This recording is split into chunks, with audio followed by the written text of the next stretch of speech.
Tengo que probarles a ustedes, mostrar que soy el director de la editorial de Reformation Heritage. Tengo algo muy especial que decir, pero vamos a esperar a que yo haya predicado. Vayan a Efesios capítulo 5. Se me ha pedido hablar sobre el discipulado en el hogar, la gran comisión ejercida en el hogar. Pero desde el punto, aprendiendo esto desde los puritanos. Efesios 5, versículo 20 hasta Efesios 6, versículo 4. Vamos a leer la palabra de Dios. Dando siempre gracias por todo en el nombre de nuestro Señor Jesucristo a Dios el Padre, sometiéndonos unos a otros en el temor de Cristo. Las mujeres estén sometidas a sus propios maridos como al Señor, porque el marido es cabeza de la mujer, así como Cristo es cabeza de la iglesia, siendo él mismo el Salvador del cuerpo. Porque así como la iglesia está sujeta a Cristo, también las mujeres deben estarlo a sus maridos en todo. Maridos, amad a vuestras mujeres, así como Cristo amó a la iglesia y se dio a sí mismo por ella, para santificarla, habiéndola purificado por el lavamiento del agua con la palabra, a fin de presentársela a sí mismo una iglesia en toda su gloria, sin que tenga mancha, ni arruga, ni cosa semejante, sino que fuera santa e inmaculada. Así también deben amar los maridos a sus mujeres como a sus propios cuerpos. El que ama a su mujer, a sí mismo se ama. Porque nadie aborreció jamás su propio cuerpo, sino que lo sustenta y lo cuida, así como también Cristo a la iglesia, porque somos miembros de su cuerpo. Por esto el hombre dejará a su padre y a su madre y se unirá a su mujer, y los dos serán una sola carne. Grande es este misterio, pero hablo con referencia a Cristo y a la iglesia. En todo caso, cada uno de vosotros ame también a su mujer como a sí mismo, y que la mujer respete a su marido. Hijos, obedeced a vuestros padres en el Señor, porque esto es justo. Honra a tu padre y a tu madre, que es el primer mandamiento con promesa, para que te vaya bien y para que tengas larga vida sobre la tierra. Y vosotros, padres, no provoquéis a ira a vuestros hijos, sino criadlos en la disciplina e instrucción del Señor. Que Dios bendiga la lectura de su palabra sagrada. Vamos a orar. Vamos a orar.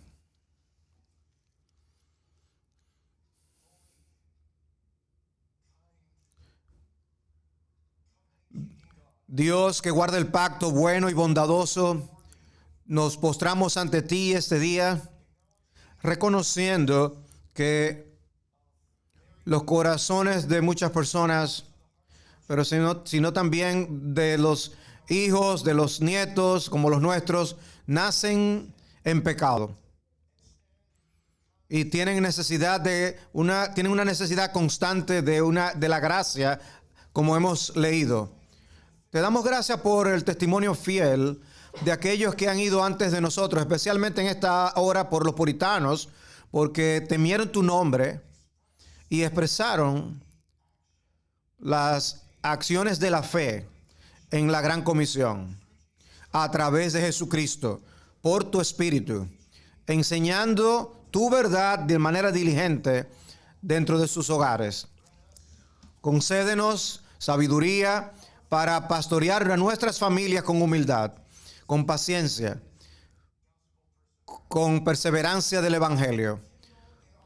Haz arder en nuestros corazones una seriedad santa sobre las almas que se nos han encomendado, y haz de nuestros hogares que sean pequeñas iglesias, como dirían los puritanos, lugares donde Cristo es amado, honrado y obedecido, y que tu palabra more abundantemente en nosotros por amor de tu nombre. También recordamos en estos momentos a nuestra hermana Bridget Bocom, con la gran pérdida de su esposo. Llena ese vacío para ella, para esta audiencia, pero también para sus hijos, con tu presencia sagrada y perfecta. Sé ese padre y esposo perfecto para Bridges y sus hijos. Y ve ante el seminario, ante esta iglesia, ante esta conferencia, Señor, y donde se siente ese vacío tan profundamente, y ministranos, y que podamos anhelar el día, que podamos reunirnos con nuestro hermano alrededor del trono del Cordero, y que su mortalidad se haya vestido de inmortalidad, y que para siempre estemos con el Señor. Oh, qué día tan feliz. Ten misericordia de nosotros y bendícenos ahora. Te lo oramos en el nombre fuerte de Jesucristo nuestro Salvador, nuestro Señor. Amén. Espero que no tener que decirles que casi todo lo que el mundo dice acerca de los puritanos es algo falso. Los puritanos eran personas que buscaban vivir toda su vida para la gloria de Dios. Ellos apreciaban la iglesia y la veían como el centro del propósito eterno de Dios de glorificarse a sí mismo. Se esforzaban por reformar la iglesia, pero solo conforme a las Escrituras.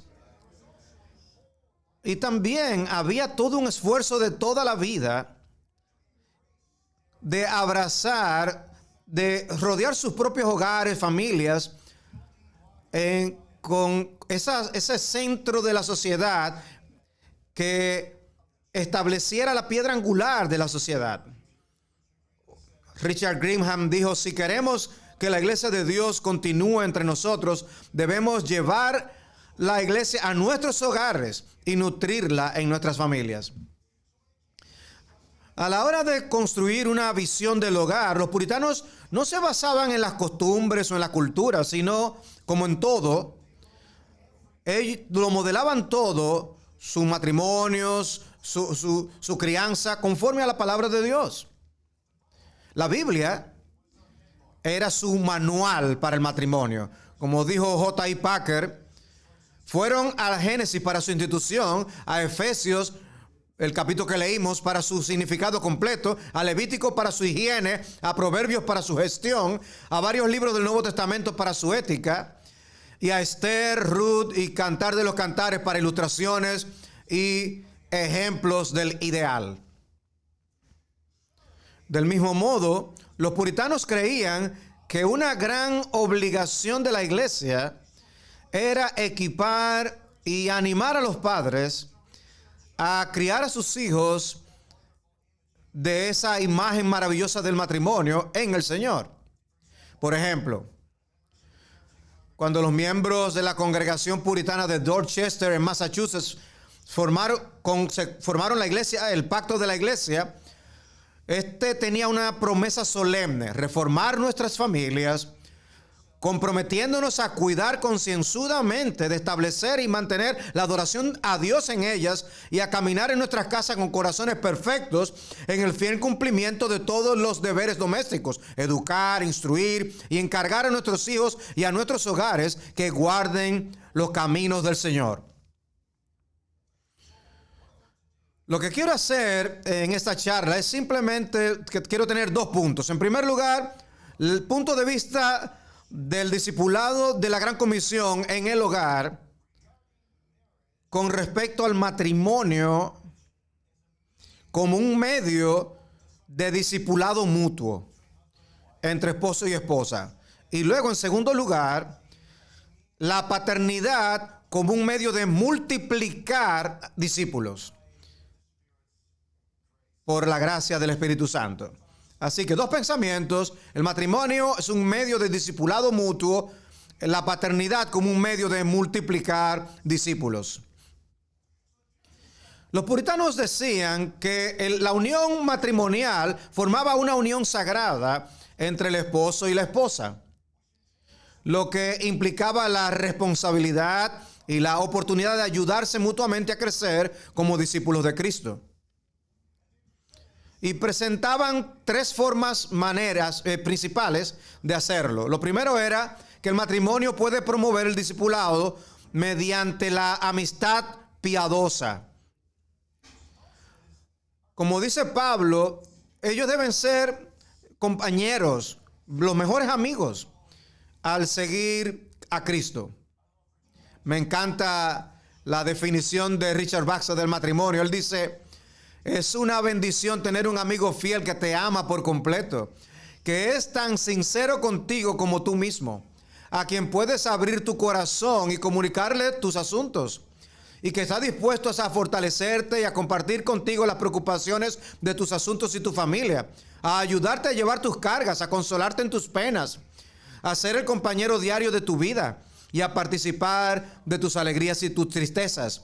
Y es una bendición tener un amigo tan cercano que sea una ayuda para tu alma, que se una a ti en la oración y otros ejercicios santos, y que te cuide y te advierta de tus pecados y peligros, y que te despierte en ti la gracia de Dios y te recuerde acerca de la vida venidera y te acompañe con alegría en los caminos de la santidad. Los puritanos decían que la única manera que tú puedes hacer eso, tener ese tipo de amistad, es impregnando tu matrimonio de manera exhaustiva con amor. Aunque la esposa debe amar a su esposo, Tito 2:4, el énfasis de la palabra de Dios cae en la responsabilidad del esposo de guiar la relación con un amor tipo Cristo. Efesios 5. William Gooch escribió que el esposo cristiano debe ejercer un amor verdadero, libre, puro, excesivo y constante hacia su esposa. Tenía 13 hijos de paso, y testificaron que nunca escucharon que saliera una mala palabra de sus labios. Era un hombre que amaba a su esposa y a sus hijos. Caminó bien, lo que enseñaba lo practicaba. Él decía sobre el esposo amando a la esposa: ningún deber por parte del esposo puede cumplirse correctamente si no está aderezado con amor. Su mirada, su discurso, su comportamiento y todas sus acciones en las que tiene que ver con su esposa deben estar sazonadas con amor. Y me encanta esto. Así como la sal debe estar primero y último en la mesa y comerse con cada bocado de carne, así también el amor debe estar primero en el corazón del esposo y último en salir de él, y mezclado con todo lo que tiene que ver con su esposa. Los deberes de la amistad piadosa en amor requieren que los cónyuges, decían los puritanos, que ellos se comuniquen la palabra de Dios el uno al otro para su consuelo y para su amonestación mutua en Cristo. Los esposos deben proporcionar edificación espiritual a sus esposas, no solo llevándolas a una iglesia bíblica, sino también guiándolas en la oración y la lectura de las escrituras, discipulándolas en la palabra. Y deben guiar a sus esposas en tiempos cuando el pecado puede estar involucrado, de una manera con amonestación amorosa y con discreción. Las esposas también tienen la responsabilidad, dice Yaguch, de amonestar a sus esposos en privado. La sumisión no siempre significa silencio. Nicholas Byfield, cada nombre que yo digo en esta cita es un puritano, él dijo: aunque su esposo nunca fuera tan grande, sabio o señorial, etcétera, ella puede amonestarlo cuando lo necesite. Así que los puritanos enseñaban, pueden ver, que el esposo y la esposa debían ayudarse mutuamente en el camino del discipulado, siendo los mejores amigos que pudieran cuidar el alma del uno al otro con un amor verdaderamente cristiano. En segundo lugar, el matrimonio puede promover el discipulado mediante, decían los puritanos, mediante la santificación sexual. La santificación sexual. Una parte importante del matrimonio, decían los puritanos, es la relación sexual. Hoy en día, Claro, nuestra cultura hace hincapié en la satisfacción sexual, pero los puritanos orientaban el amor romántico hacia el objetivo superior de la santificación sexual. Eso puede sorprender a muchos, la idea de combinar el sexo y la santidad, pero no era sorprendente para los puritanos.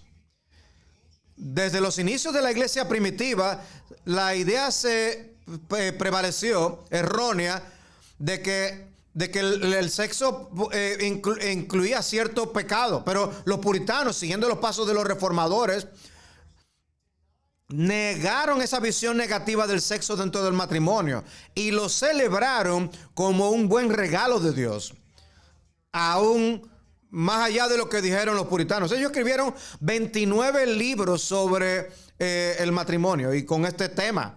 Un escritor contemporáneo dijo que el auge del matrimonio romántico y su validación por parte de los puritanos representa una importante innovación dentro de la tradición cristiana. Muchas personas pensaban que ellos eran aguafiestas, pero ellos fueron precisamente las personas que tenemos ahora de lo que un hogar cristiano normal es, y donde la intimidad sexual se puede llevar a cabo para la gloria de Dios. De hecho, los puritanos decían que la intimidad física es una parte esencial y placentera del matrimonio. Perkins lo llamaba la unión legítima de dos personas casadas, un hombre y una mujer en una sola carne. ¿Cuán diferente era eso de los eruditos católicos romanos que hacían una diferencia entre el catolicismo y la reforma? Erasmo enseñó que en el matrimonio ideal los cónyuges se abstienen de las relaciones sexuales porque siempre había pecado envuelto. El puritano de Nueva Inglaterra se opuso, John Cotton, respondiendo diciendo: yo hablo en contra de esa enseñanza porque Erasmo está siguiendo los dictados de una mente ciega y no del Espíritu Santo, que dice que no es bueno que el hombre esté solo. De hecho, por primera vez en la historia de la iglesia, todas las obras de John Cotton han sido publicadas en 5 tomos con la supervisión de Stephen Yuille y ha sido publicado por Reformation Heritage. Cotton fue uno de los líderes de los puritanos de Nueva Inglaterra.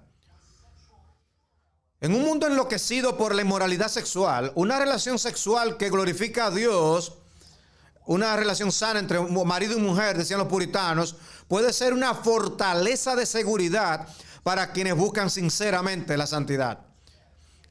El lecho conyugal debe ser limpio, decían primera Corintios 7. La intimidad sexual en sí misma, cuando se practica dentro del matrimonio, de la relación matrimonial, es hermoso y limpio, no sucio ni vergonzoso. William Whately se refirió a esto como el disfrute mutuo del uno al otro. Y Good decía que esto debe llevarse a cabo con buena voluntad y deleite, de forma voluntaria, dispuesta y alegre. Los puritanos también enfatizaban una subrazón. Las relaciones íntimas protegía el matrimonio de las tensiones, evitando tentaciones sexuales. Lo que decía Whately es muy actual para una época tan pornográfica. Decía: si un hombre se tienta a sí mismo corriendo al lugar donde puede pecar, ¿es de extrañar que Dios castigue su presunción entregándolo al pecado? Ese hombre se aleja de Dios para entregarse a la lujuria. Se precipita hacia las ocasiones de lujuria. ¿Y no debe Dios entonces en justicia apartarse de él y entregarlo en manos de la lujuria? Por lo tanto, debemos luchar por la pureza de nuestros lechos matrimoniales. En tercer lugar, el matrimonio puede promover el discipulado al purificar la aflicción, decían los puritanos. Dado que el matrimonio une a dos pecadores en un mundo caído, el matrimonio puede ser una escuela de dolores, como decía un puritano. Baxter advirtió: el matrimonio suele sumir a los hombres en un exceso de preocupaciones mundanas. Y dice: las mujeres en particular deben esperar tanto sufrimiento en la vida matrimonial que si Dios no les hubiera infundido una inclinación natural hacia ello, el mundo ya habría llegado a su fin, debido a su rechazo a una vida tan calamitosa. ¿Qué es lo que quiere decir con esto? Bueno, muchas mujeres mueren al dar hijos. Y la familia puritana promedio tenía 8 hijos. Y tenían mucho trabajo que hacer para aquellas que no morían al dar hijos. Y ese es el contexto en el que hace esta declaración. Pero los hombres también trabajaban muchas horas, desde temprano en la mañana hasta tarde en la tarde, para poner comida en la mesa. Había muchas pruebas. Habría plagas, fuegos, todo tipo de aflicciones. Y muchas de las pruebas del matrimonio surgen de los defectos y las debilidades de los esposos y de las esposas, lo que exige que ambas partes aprendan a negarse a sí mismas. De manera que el matrimonio, decía Gush, es un campo de entrenamiento para aprender humildad y amor. Incluso nuestros afectos deben ser santificados por la bondad sacrificial. Y por una alta estima del cónyuge, eso con hablando palabras de alabanza, es lo único que puede ayudar en un mundo que perece.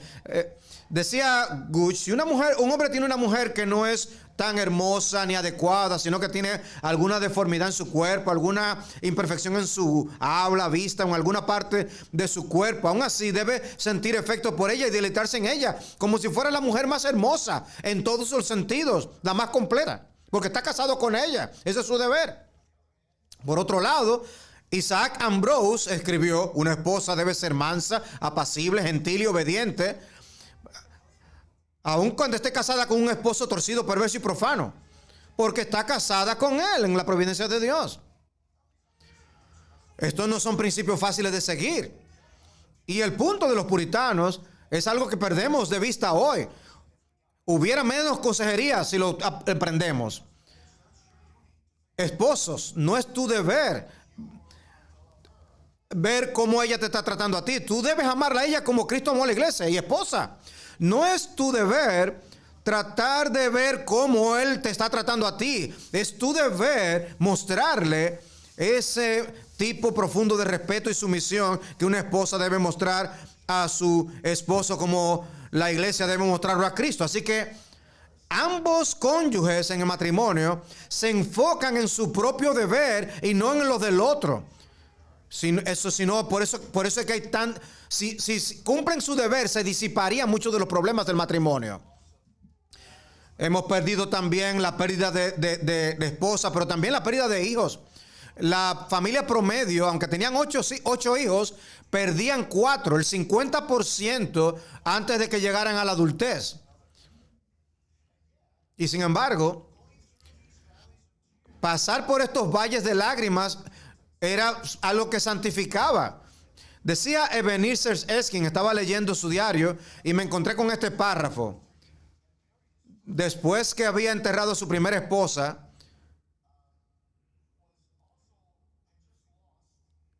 y había enterrado a 6 de sus hijos de los 16 por causa de una plaga, él dijo, y en el funeral de su esposa dijo: la vara de Dios ha caído sobre mi familia. Esto es un su diario. Por la gran aflicción de mi querida esposa, sobre la que el Señor ha puesto su mano y sobre la que su mano sigue pesando. Pero oh, si pudiera proclamar las alabanzas de su gracia gratuita, que me ha visitado de nuevo sin merecerlo en este día. Él ha estado conmigo tanto en secreto como en público. Encontré los dulces aromas de la rosa de Sarón y mi alma se refrescó con una nueva visión de Él, en la excelencia de su persona como Emmanuel y en la suficiencia de su justicia eterna. ¿Se imaginan experimentar eso mientras su esposa está muriendo y la familia está sintiendo los estragos de la plaga. Y luego, y ya que había enterrado hacía 6 semanas a uno de sus hijos, los puritanos enseñaban que el matrimonio es un medio poderoso de discipulado mutuo. Y esto nos trae advertencias. Si tú estoy haciendo uso de esta relación para el propósito de seguir a Cristo, ¿estás conscientemente cultivando una amistad profunda con tu cónyuge como amigos que se hablan la verdad en amor el uno al otro? ¿Estás regando el jardín secreto de la intimidad sexual exclusiva para que sea un lugar de seguridad y deleite y santidad?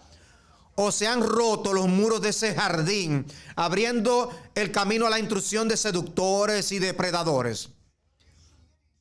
¿Te sometes a las penas providenciales que Dios envía, sufriendo con tu cónyuge en todas sus debilidades, con la tranquila confianza de que Dios está utilizando esto para sus santos fines? ¿O estás respondiendo a las pruebas de tu cónyuge con resentimiento y amargura, deseando en secreto poder unirte a otra persona? En otras palabras, en todos los aspectos, ¿ves el matrimonio como un mero medio de comodidad y placer terrenal para servirte a ti? ¿O ves el matrimonio desde una perspectiva bíblica, como lo hacían los puritanos, como un medio de discipulado mutuo? Punto 2. Los puritanos veían el discipulado en el hogar como un instrumento para la paternidad,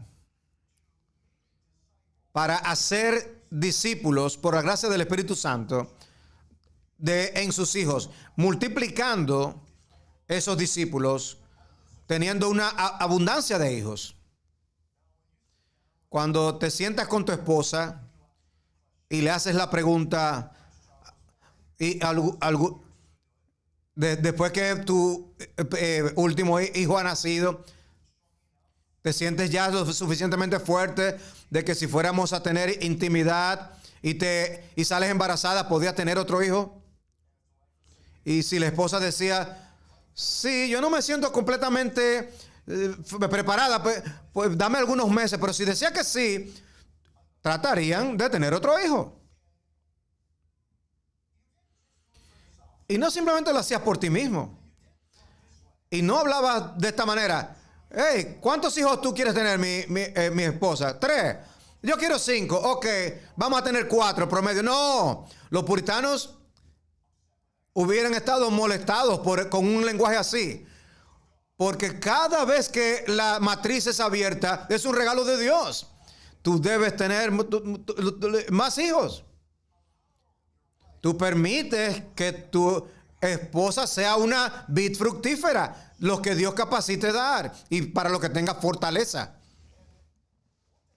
Y lo que eso significa es que en tu mente tú no eres el que toma la decisión final. Y tú no lo estás haciendo para ella o para ti. Tú lo estás haciendo, y aprende esto, para la iglesia. Porque tú quieres llenar la iglesia con una simiente santa. ¿Cuándo fue la última vez que te sentaste con tu esposa y le dijiste, mi amor, ¿podemos tener otro hijo por amor a la iglesia? Eso es exactamente como la manera como pensarían los puritanos, para la gloria de Dios. Pero vamos más lejos aún. ¿Cuándo fue la última vez que te sentaste y le dijiste a tu esposa, como le harían los puritanos, de que queremos también darle más ciudadanos al país? Por causa de los Estados Unidos de América, vamos a tener más hijos. Podemos tener una persona más piadosa en esta nación. ¿Ven de una manera tan desinteresada ellos pensaban? Y por eso nos reímos, porque pensamos en nuestra familia nuclear pequeña. Los puritanos no pensaban en ese pequeño núcleo como donde comenzaba y terminaba todo. Realmente su meta en la vida era que todos los hijos que Dios en su placer les diera de que todos vinieran a conocer al Señor y una familia estuvieran al final en el cielo. No ser un núcleo familiar aparte en el cielo, sino para tener a todos sus hijos y ellos mismos en la familia eterna que ningún hombre puede numerar en los lugares celestiales. De manera que la meta no era ser una familia egocéntrica, sino que nuestros hijos sean salvos para que ellos pertenezcan a la familia más grande que nunca va a perecer y que va a ser bendita para siempre. Los puritanos decían, debemos criar a nuestros hijos de una manera robusta y sana para disipularles en el hogar a través de diversos medios. Les voy a dar varios medios. Número 1. Los padres piadosos ayudan a los hijos a ser discípulos educando sus mentes. Educando sus mentes. Los puritanos enseñaban a sus hijos a leer a una edad temprana porque querían que fueran capaces de leer la Biblia a una edad temprana. Esa era la principal motivación. Ellos creían que un cristianismo sin mente no tiene fortaleza. Mather decía que la ignorancia es la madre de la herejía. Y Preston decía que no hay nada más contrario a la razón, que la fe eleva la razón y la eleva aún. Y por eso ellos catequizaban a sus hijos. Trata de hacerles preguntas de los catecismos con todas las doctrinas básicas de la Biblia. Matthew Henry decía, aquellos que están bien catequizados están bien fortificados contra las tentaciones de la época, del ateísmo y la infidelidad, y tiene un excelente antídoto contra el veneno del papismo. En segundo lugar, los padres piadosos ayudan a los hijos a ser discípulos formando sus conciencias con la ley y el evangelio. Ley y evangelio. William Ames definía la conciencia como el juicio que un hombre hace de sí mismo según el juicio que Dios hace de él. Como dice Romanos 2:15, que la conciencia acusa o defiende. Así que la conciencia representa la autoridad moral de Dios en el alma. Y los puritanos estaban determinados a criar a sus hijos para esforzarse con la bendición del Espíritu Santo a desarrollar buenas conciencias, decían ellos, en distinción de todos los otros que eran malas conciencias, conciencias endurecidas, una conciencia mal edificada. William Fenner decía que una conciencia culpable es como un infierno aquí en la tierra. Los niños también pueden sufrir interiormente por la culpa, incluso a una edad muy temprana, y no saber qué hacer con ella. Así que los puritanos nunca decían, yo no te quiero hacer sentir culpable. Ellos sí querían hacerte sentir culpable del pecado, pero luego querían traer el bálsamo de la sangre de Cristo y abrir el evangelio para ellos. Uno de los grandes ejemplos que podemos tener es William Perkins, que una vez fue a ver a uno de los prisioneros que había estado visitando cada domingo en la tarde, iba a la prisión. Él iba a ser ahorcado.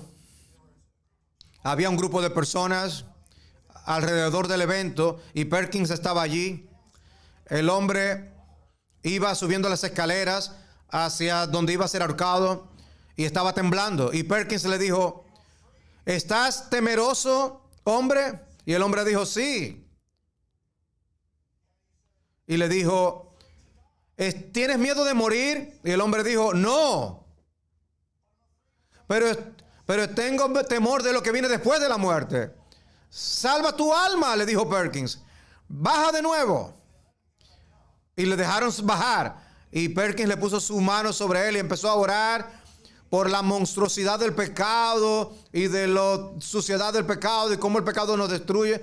Y las lágrimas estaban fluyendo de este hombre por su pasado.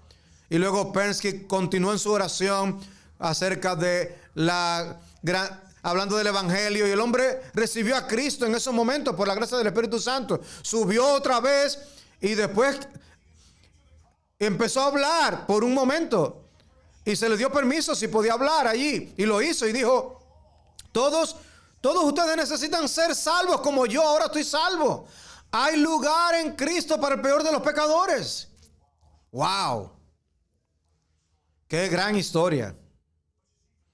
Pero ven, para la mente puritana, esto era un hecho real, una verdad real.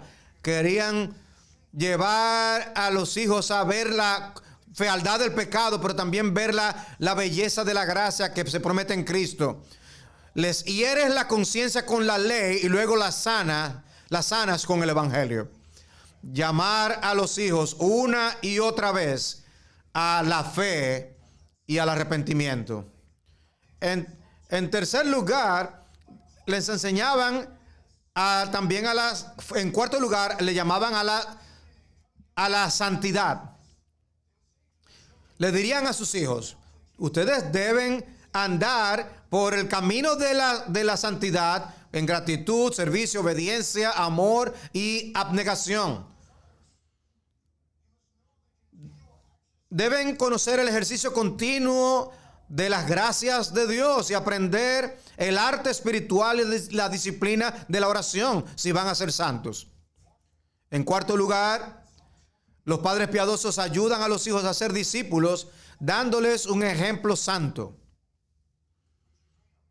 Richard Greenham decía, si los padres quieren que sus hijos sean bendecidos en la iglesia y en la escuela, deben tener cuidado de no darles un ejemplo corrupto en la casa.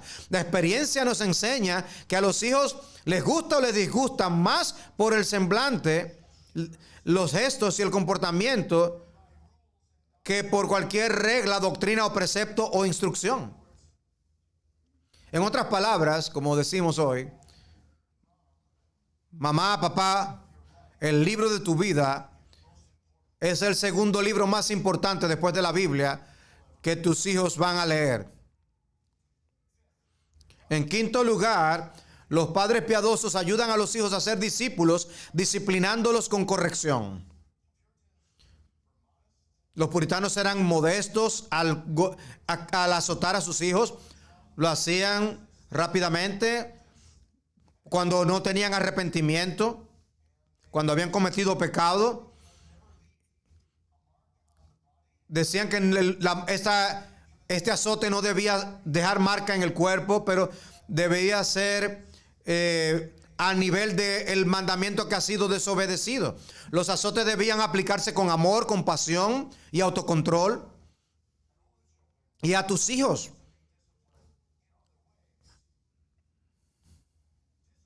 la disciplina tiene el propósito de quebrantar la determinación del hijo de pecar, decía William Gooch, para quebrantar el espíritu del hijo. En sexto lugar, los padres piadosos ayudan a los hijos a ser discípulos, guiándolos en la adoración familiar.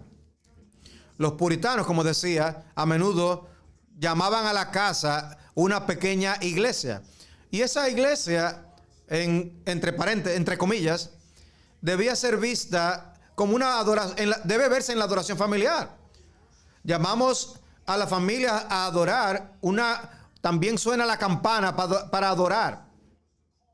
Era un llamado para la adoración familiar, para orar juntos, leer la escritura juntos, ver al papá guiar un tiempo de preguntas, descubrir las mejores lecciones del capítulo leído de ese día y luego orar otra vez y cantar juntos.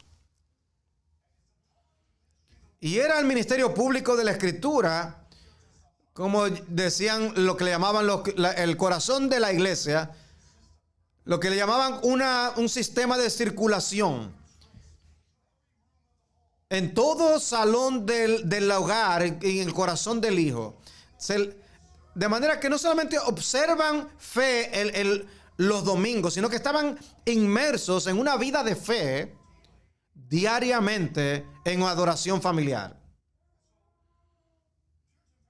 Los padres cristianos, reunían a su familia después de la cena. El padre le hacía preguntas después de leer el capítulo, le hacía varias preguntas y los hijos respondían y le hacía preguntas según la edad. El catecismo era usado algo en lo que ellos iban creciendo, iban moldeando la mente. Y era un acto de amor. Y el descuidar el alma de los hijos era como una forma de crueldad y de abuso. Y en una era donde no habían tantas distracciones, invertían en la próxima generación y le sellaban la eternidad. Viendo lo que estaba en juego, que era algo eterno. Thomas Little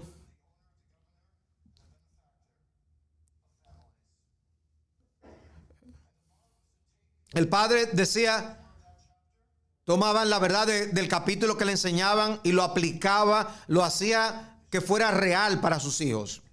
Hoy, la mayoría de ustedes, o muchos de ustedes, tienen la guía bíblica y que ayuda a los padres para ahorrarle tanto trabajo, donde muestra cada capítulo y le da lo principal que hay en ese capítulo y luego le hace preguntas y eso permite que haya discusión. Ese libro, la guía de la adoración familiar, es para padres que quieren hacer adoración familiar pero luchan en cómo hacerlo.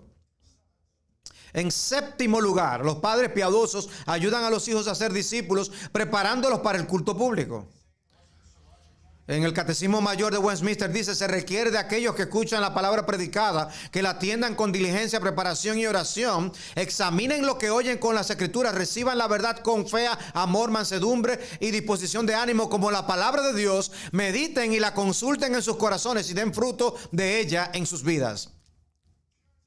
Los padres puritanos enfatizaban cada uno de esos 10 temas con respecto al ir a la iglesia con sus hijos. Ir a la iglesia y escuchar un sermón era el punto cúlmine de sus vidas, porque el Dios vivo estaba hablando a cada uno de ellos, a cada uno de sus hijos. En octavo lugar, los padres piadosos ayudan a sus hijos a ser discípulos, proporcionándoles orientación en las decisiones importantes de la vida. Sobre todo sobre con quién se iban a casar, tratando de conocerse unos a otros.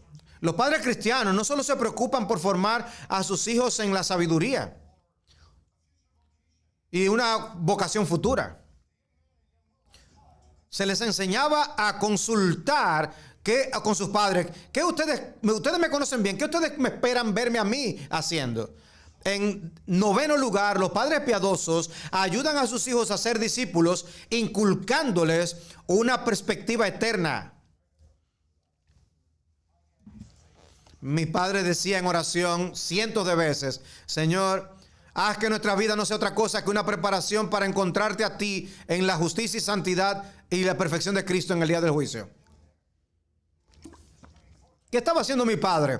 No estaba simplemente orando, sino también inculcando en la mente de los 5 de nosotros una convicción de que la eternidad es mucho más grande que el tiempo y debemos estar preparados para encontrarnos con el Señor. Eso fue lo que hicieron los puritanos. Número 10, en último lugar, los padres piadosos ayudan a los hijos a ser discípulos, guiándolos a vivir para Dios, reflejando su imagen. Para ser pequeños reyes, pequeños sacerdotes del gran rey, el gran sacerdote, nuestro Señor Jesucristo. Le formamos su conciencia, le llamamos a la santidad, le ponemos un ejemplo ante ellos, los disciplinamos con corrección, le guiamos los disciplinamos piadosamente. Les ayudamos a tomar buenas decisiones, les damos perspectiva eterna y les ayudamos a vivir para la gloria de Dios. Eso es lo que estamos llamados a hacer aún hoy mismo. Y basado en la Biblia, creo, debemos criar a nuestros hijos en la disciplina y amonestación del Señor, a discipularles para nuestra familia, para las iglesias, para la nación y para preeminentemente la gloria de Dios mismo. En conclusión, los puritanos estaban absolutamente convencidos de que el hogar, a pesar de toda su ajetreada actividad humana, era el centro del discipulado celestial. Baxter decía: oh, que Dios conmueva los corazones de las personas para que hagan de sus familias pequeñas iglesias. Y la responsabilidad primaria para eso descansa sobre los padres. Y la principal responsabilidad yace sobre el padre. Cada hombre cristiano debe ser el líder espiritual de su hogar. En iglesias se actúa como en algunas iglesias, si tú no cumplías tu directriz de ser líder, no te premian participar de la cena del Señor. Debes ser cabeza del hogar y nutrir el alma de tu esposa y el alma de tus hijos. Así que, pedido a los hombres aún al terminar aquí, estamos buscando pastorear, discipular a nuestra esposa y a nuestros hijos. Estamos satisfechos con nada menos que cada miembro del hogar tema y sirva a Dios del corazón. Y vamos nosotros, por la gracia de Dios, a ser hombres a quienes Dios le va a decir en el gran día del juicio con respecto a nuestro liderazgo en el hogar y a nuestra fidelidad en toda área de la vida.